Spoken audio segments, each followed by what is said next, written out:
Pessoal, então vamos lá. Agora eu vou comentar um pouquinho, após ter falado do quilomicron, falar um pouquinho sobre essas diferentes lipoproteínas. VLDL, LDL, IDL e HDL, tá bom? Vamos entender o seguinte. Como eu já apresentei, todos esses quatro pertencem a um grupo chamado de grupo das lipoproteínas. E o próprio quilomicron, que a gente viu, e o quilomicron remanescente também pertencem ao grupo das lipoproteínas. Por que existem as lipoproteínas principalmente? Então, as próprias lipoproteínas, pessoal, é um tema de complexidade muito grande. Então, existem, claro, que outras funções associadas a elas, mas a principal função é especialmente o quê? O fato de que os lipídios são muito ruins de conseguirem ser transportados na nossa circulação sanguínea. Porque por eles serem lipídios, eles são hidrofóbicos. Então, por eles serem hidrofóbicos, tem uma dificuldade de haver esse transporte na circulação, que é composta de sangue, que é líquido, né? Então, a gente viu isso precisamente com o próprio quilomicron, e o quilomicron ele vai meio que carrear justamente todos aqueles lipídios no seu centro, né? Então, ele vai carrear lipídios ali no seu centro, especialmente o próprio colesterol e também os triglicerídeos, enquanto na periferia a gente vai encontrar as apolipoproteínas, especialmente a apolipoproteína B, quando estamos falando do quilomicron, mas também na periferia encontramos colesterol, um pouco também, e também além disso a gente vai encontrar os fosfolipídios especialmente. Então essa estrutura que eu já apresentei para vocês do quilomicron pode se apresentar, melhor dizendo, pode ser utilizada quando a gente está descrevendo qualquer uma das lipoproteínas. Essa estrutura que consiste em um núcleo que é hidrofóbico, e uma periferia que é hidrofílica, tá bom? Então essa é a estrutura basicona de qualquer lipoproteína. Estrutura necessária para a gente conseguir transportar o que está dentro aqui do pacote. Então tá tudo empacotado. O que é que está tudo empacotado? A porção lipídica que é hidrofóbica, especialmente o que? Aqui dentro do nosso pacote. Triglicerídeos e também colesterol. Então vamos entender o seguinte. Aqui que eu estou pintando seria o quilomicron remanescente que eu tinha citado. Então o quilomicron remanescente veio aqui na própria circulação sanguínea e uma hora ou outra ele foi capturado aqui para dentro do fígado. Quando esse quilomicron remanescente foi capturado aqui por meio do fígado, e esse processo de captura, de captação desse quilomicron remanescente ocorreu graças à apolipoproteína presente ali na superfície desse quilomicron remanescente, tá bom? Eu citei que especialmente a ApoB forma o quilomicron todo, né, antes de sofrer aquele processo para formar o quilomicron remanescente, mas o quilomicron remanescente ganha destaque uma apolipoproteína que é especialmente a apolipoproteína E. E aqui no nosso fígado a gente vai ter receptores capazes de reconhecer essa apolipoproteína E. E consequentemente, após esse reconhecimento desse receptor da apolipoproteína E, esse quilomicron vai conseguir ser capturado para dentro do nosso fígado. Quando o quilomicron for capturado aqui para dentro do nosso fígado, ele vai ser degradado e, consequentemente, ele vai liberar várias coisas, entre elas ácidos graxos, especialmente, perdão, ácidos graxos não, pessoal, especialmente triglicerídeos de fato e também o próprio colesterol, certo? Esses triglicerídeos, por sua vez, podem ser degradados e aí sim chegar no ácido graxo, né, que eu acabei me precipitando aqui. Mas eu queria dar destaque aqui para o colesterol, porque esse colesterol que chegou aqui no fígado, agora esse colesterol pode servir como o substrato para justamente o quê? Para ser quebrado e logo em seguida formar também novos colesteróis. E esse colesterol que chegou aqui no fígado por meio desse quilomicron remanescente, repito, pode ser quebrado e formar outras substâncias, e essas outras substâncias serão usadas para formar novos colesteróis. Então aqui eu vou pintar de azul os novos colesteróis para exemplificar, como se eles tivessem sido justamente o quê? Formados aqui dentro do próprio fígado, tá certo? Só que agora digamos que começou a acumular aqui colesterol dentro do fígado, tá bom? Então aqui o colesterol sendo acumulado, tanto que chegou como o novo colesterol formado, enfim, foi formado aqui dentro do fígado. E agora eu quero que esse colesterol chegue a outros tecidos periféricos.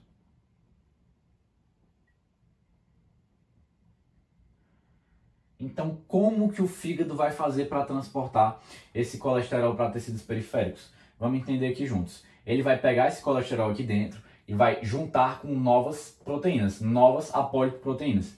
E, consequentemente, vai ser formado novas lipoproteínas, certo? As novas lipoproteínas que vão ser formadas vão ser liberadas. Qual que vai ser liberado inicialmente? A primeira a ser liberada. Então, vamos entender aqui juntos. Então, ele vai juntar esse rumo de colesterol aqui, certo? Vai agrupar e vai agrupar ele com umas, o quê? Pintei de azul, né? Com outras lipoproteínas.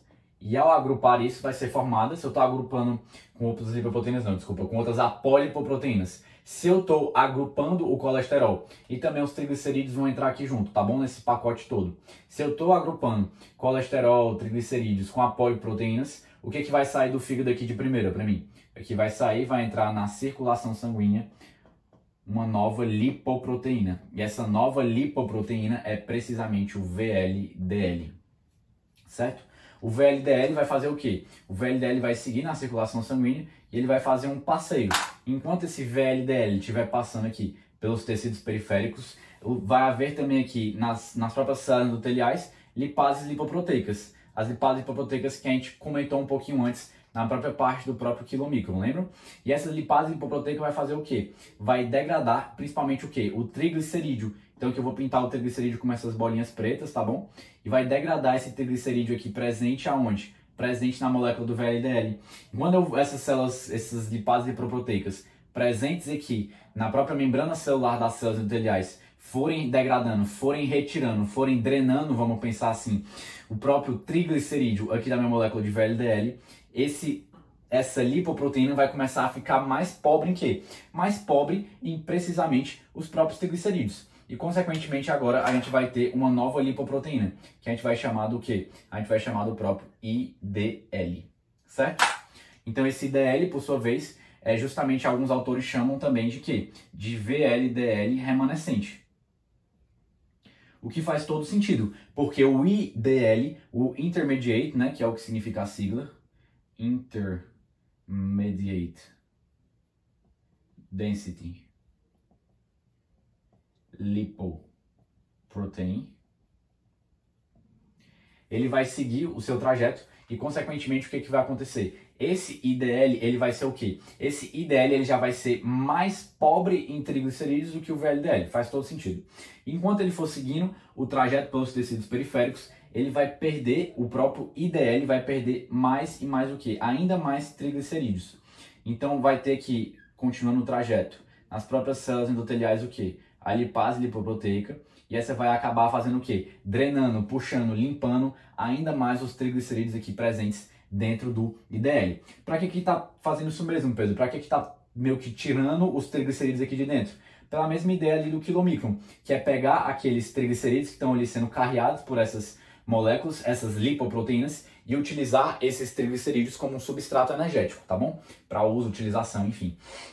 Então, beleza. Então, o IDL vai acabar liberando mais e mais o quê? Mais e mais triglicerídeos e, consequentemente, a gente vai ter a formação, finalmente, do próprio, pintar aqui de preto mesmo, do próprio LDL, certo? Então, o LDL é uma substância muito, muito pobre em triglicerídeos, porque já foi drenado, vamos colocar assim, já foi sugado basicamente todos os triglicerídeos. Então, vai ter pouquíssimo triglicerídeo no LDL, mas o LDL vai ser o quê? Enriquecido em colesterol. Não faz todo sentido porque o colesterol que sobrou, porque os triglicerídeos estavam sendo drenados, mas o colesterol não. E lembram-se que o colesterol saiu aqui do fígado embalado com a lipoproteína e os triglicerídeos para chegar aqui na circulação sanguínea. Então o LDL vai ser o quê? Vai ser uma lipoproteína rica em colesterol. Certo? O LDL, pessoal, ele vai seguir o seu trajeto na circulação sanguínea e posteriormente ele pode o quê? Ele pode ser capturado, que ele chegou aqui de volta aqui para perto do fígado, ele pode ser consequentemente passar para cá e ser capturado por novos receptores aqui do fígado. Novos que eu digo, receptores diferentes dos receptores que captaram o próprio quê? O próprio quilomicron remanescente. Então a gente pode ter aqui, lá no começo da explicação que eu falei, né? Então a gente pode ter aqui, após o LDL passar por todo esse processo, a gente pode ter justamente a captura dele também aqui pelo fígado. Mas eu não vou querer entrar tanto nesse mérito do que acontece, enfim. Quero só citar que o LDL depois pode ser capturado. E o mecanismo pelo qual o LDL vai ser capturado também vai envolver lipoproteínas presentes aqui na própria membrana, a porção mais externa dessa lipoproteína que é o LDL, tá bom? Então, só queria citar isso para vocês.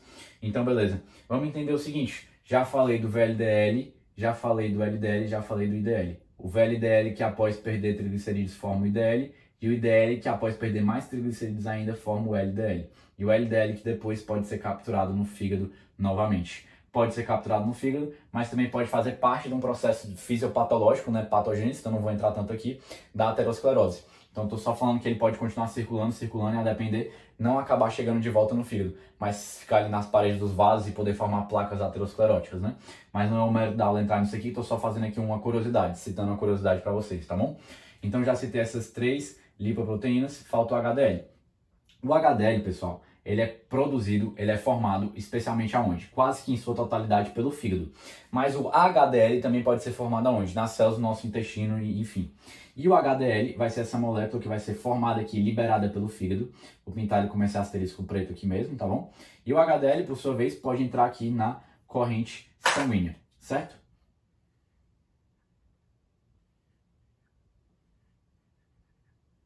Show. Só um adendo antes de eu falar do próprio HDL, citar o seguinte. O LDL eu falei que pode seguir o destino de voltar para o fígado e também o destino patológico, né? De ficar ali preso na parede do vaso. Mas o LDL também pode servir para o quê? Para levar o colesterol para as células do nosso organismo como um todo, que estão precisando do substrato que é o colesterol para fazer o seu trabalho. Então o LDL também pode ter esse papel fisiológico. Papel fisiológico depois de ser captado por células do tecido periférico mesmo, e essas células do tecido periférico, após captarem esse LDL, se aproveitarem daquilo que o LDL tem em maior abundância, que é precisamente o próprio colesterol. Então o colesterol, a gente até viu em outras aulas, que é o quê? Que é um substrato muito importante para a formação de vários hormônios no organismo. Então o LDL também carrega esse colesterol para os tecidos periféricos que precisam utilizá-lo de fato. Então o LDL pode tanto servir para levar o colesterol ali e chegar nos tecidos periféricos, mas também pode ser recapturado depois pelo fígado, depois de todo esse processo, e também pode estar envolvido no processo fisiopatológico que eu não quis entrar tanto, tá? Mas enfim, só para citar esse terceiro que é muito importante, evidentemente, né? Porque ele fica rico em colesterol, então esse colesterol também precisa chegar em alguns momentos no tecido periférico. E o LDL faz essa função de transporte também. Mas enfim, vamos voltar aqui para o HDL agora, tá? Então focando aqui no HDL. O HDL, ele vai fazer precisamente o quê? O papel reverso do transporte de colesterol que o LDL faz. Como assim, Pedro? Então digamos que aqui os tecidos periféricos agora, por sua vez, estão muito ricos em quê? Estão muito ricos em colesterol. Então aqui eu vou desenhar as células do tecido periférico, tá? Aqui seriam as células do próprio vaso, as células endoteliais, e aqui está rico em colesterol. Então esses tecidos periféricos podem liberar o colesterol, esse colesterol chegar aqui nas células endoteliais, e olha aqui o HDL passando, ele vai e captura esse próprio colesterol, e esse HDL vai se enriquecendo em colesterol à medida que vai passando por esses próprios o quê? Por esses tecidos periféricos. E ele vai seguindo o seu caminho, e uma hora ou outra ele pode chegar aonde? Pintei aqui o HDL. Só que agora esse HDL aqui ele já passou por vários tecidos periféricos. Se ele passou por vários tecidos periféricos, ele já conseguiu capturar muito colesterol. Então ele estaria aqui rico em colesterol. E esse HDL pode ser o quê? Capturado pelo fígado e levar esse colesterol a chegar aqui dentro do fígado. Então o HDL é liberado aqui pelo fígado inicialmente, e não só pelo fígado, como eu falei. O fígado é o principal, mas também pode ser pelas células intestinais. E após ele ser liberado, ele está empobrecido, ele está com muito pouco colesterol. Mas à medida que esse HDL, por sua vez, vai passando pelos vasos que irrigam ali o nosso organismo, o que vai acontecer? Esse HDL pode capturar o quê? Capturar o colesterol aqui presente em abundância nos tecidos e levar esse colesterol, vai seguir o seu caminho e levar esse colesterol de volta ao fígado. Levar de volta ao fígado quando ele já estiver mais enriquecido ainda em colesterol. Beleza? Então eu citei aqui o HDL e citei as principais lipoproteínas com vocês. Então VLDL, LDL, IDL, HDL também podem ser considerados lipídios, tá, pessoal? Também vale ressaltar isso. Até porque na introdução eu falei os principais lipídios da dieta, lembra os principais lipídios do organismo, que seria o triglicerídeo, fosfolipídio e também triglicerídeo, fosfolipídio e colesterol. Mas também vale citar que esses aqui também são tipos de lipídio. Só que é um tipo especial de lipídio porque é um lipídio ligado a uma proteína. Então a gente chama de lipoproteína, certo? Então, dito isso, para fechar aqui toda a explicação, vou citar só uma coisa também que é muito importante, acho que é importante que vocês saibam, que é entender um pouquinho sobre a simvastatina, que é um medicamento, tá? Como esse medicamento age? A simvastatina, ela pertence a um grupo que é o grupo das estatinas, tá bom? A simvastatina, que pertence a esse grupo das estatinas, é um medicamento que vai fazer o quê? Ele vai bloquear, pessoal, ele bloqueia uma enzima que é a enzima HMG-CoA. Pedro, que diabos essa enzima faz? Lembram que eu falei que o fígado, ele sintetiza, ele produz, ele fabrica o VLDL e depois libera ele na circulação sanguínea? Essa enzima é uma enzima muito importante aqui dentro da biossíntese da formação de colesterol no próprio fígado. Então, se eu inibo essa enzima por meio do uso das estatinas, então digamos que eu inibir, eu vou estar prejudicando a biossíntese de colesterol. Se eu prejudico a formação de colesterol aqui dentro do meu fígado, consequentemente, eu vou produzir também a produção do VLDL, que é uma lipoproteína que tem muito colesterol presente na sua estrutura. E também muito triglicerídeo, né? O VLDL, né? Quem é mais rico em colesterol sozinho seria o LDL. Mas enfim, acho que deu para ficar claro que se eu inibo a produção maior de colesterol dentro do meu fígado, se eu inibo essa biossíntese, o que vai acontecer? Eu vou inibir também, consequentemente, uma produção de VLDL. Se eu inibo a produção de VLDL, eu diminuo também, consequentemente, o IDL e, consequentemente, o LDL, tá bom? Então isso vai reduzir os níveis de LDL na própria circulação sanguínea. É isso, pessoal, que eu queria comentar mais com vocês.